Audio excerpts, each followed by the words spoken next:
ಈ ಕನಸುಗಳು ಬಿದ್ದರೆ ನಿಮ್ಮ ಮರಣ ಫಿಕ್ಸ್. ಪ್ರತಿಯೊಂದು ಕನಸುಗಳು ತನ್ನದೇ ಆದ ಅರ್ಥವನ್ನು, ಮಹತ್ವವನ್ನು ಒಳಗೊಂಡಿದೆ. ಕನಸುಗಳು ನಮ್ಮ ಮರಣದ ಸೂಚನೆಯನ್ನು ನೀಡುತ್ತದೆ. ನಾವು ಕಾಣುವ ಯಾವೆಲ್ಲ ಕನಸುಗಳು ನಮ್ಮ ಮರಣವನ್ನು ಸೂಚಿಸುತ್ತದೆ. ಇಂತಹ ಕನಸುಗಳ ಬಗ್ಗೆ ಎಚ್ಚರ. ಕನಸುಗಳು ಅದರದ್ದೇ ಆದ ಸ್ಥಾನವನ್ನು ಹೊಂದಿರುತ್ತದೆ.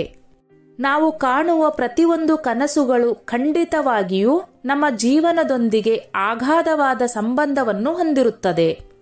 ನಾವು ಕಾಣುವ ಕನಸುಗಳಲ್ಲಿ ಕೆಲವು ಕನಸುಗಳು ನಮಗೆ ಸಂತೋಷವನ್ನುಂಟು ಮಾಡಿದರೆ, ಇನ್ನು ಕೆಲವು ಕನಸುಗಳು ನಮಗೆ ಭಯದಲ್ಲಿ ಬದುಕುವಂತೆ ಮಾಡುತ್ತದೆ.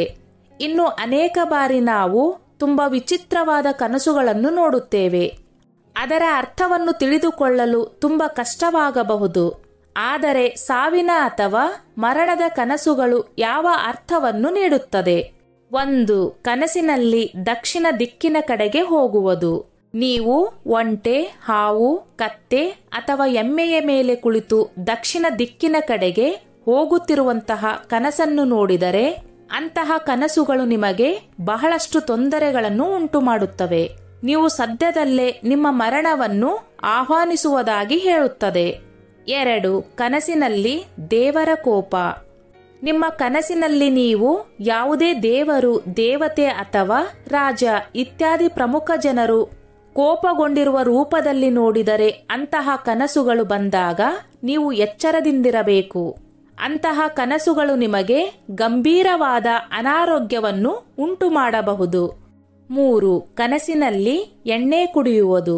ಸ್ವಪ್ನಶಾಸ್ತ್ರದ ಪ್ರಕಾರ ಒಬ್ಬ ವ್ಯಕ್ತಿಯು ತನ್ನ ಕನಸಿನಲ್ಲಿ ಎಣ್ಣೆಯನ್ನು ಕುಡಿಯುವುದನ್ನು ನೋಡಿದರೆ ಅಥವಾ ಅವನ ದೇಹಕ್ಕೆ ಎಣ್ಣೆಯನ್ನು ಹಚ್ಚಿಕೊಳ್ಳುವಂತಹ ಕನಸುಗಳು ಬಿದ್ದಾಗ ನೀವು ಎಚ್ಚರದಿಂದಿರಬೇಕು.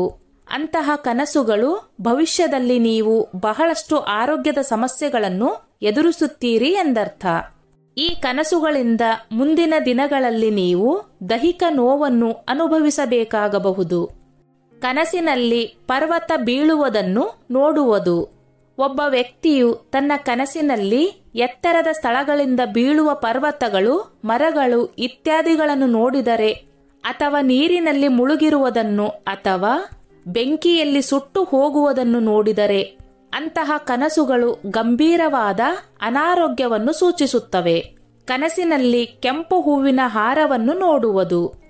ಸ್ವಪ್ನಶಾಸ್ತ್ರದ ಪ್ರಕಾರ ಒಬ್ಬ ವ್ಯಕ್ತಿಯು ಕೆಂಪು ಹೂಗಳ ಮಾಲೆಯನ್ನು ಧರಿಸುವುದನ್ನು ಅಥವಾ ಎಣ್ಣೆಯನ್ನು ಹಚ್ಚಿಕೊಳ್ಳುವುದನ್ನು ನೋಡಿದರೆ, ಅಂತಹ ಕನಸುಗಳು ನಿಮ್ಮ ಜೀವನಕ್ಕೆ ನೋವುಂಟು ಮಾಡಬಹುದು. ನಿಮ್ಮ ಕನಸಿನಲ್ಲಿ ಕೊಂಬಿನ ಪ್ರಾಣಿಯು ನಿಮ್ಮ ಹಿಂದೆ ಓಡಿ ಬರುವುದನ್ನು ನೀವು ನೋಡಿದರೆ, ಒಬ್ಬ ವ್ಯಕ್ತಿಯು ಆಡಳಿತ ಅಧಿಕಾರಿಗಳಿಂದ ಹಾನಿಗೊಳಗಾಗಬಹುದು ಎಂದರ್ಥ. ಸ್ನೇಹಿತರೆ, ಈ ನನ್ನ ಮಾಹಿತಿ ನಿಮಗೆ ಇಷ್ಟವಾಗಿದ್ದಲ್ಲಿ ದಯವಿಟ್ಟು ಶೇರ್ ಮಾಡಿ, ಲೈಕ್ ಮಾಡಿ ಮತ್ತು ಸಬ್ಸ್ಕ್ರೈಬ್ ಮಾಡಿ.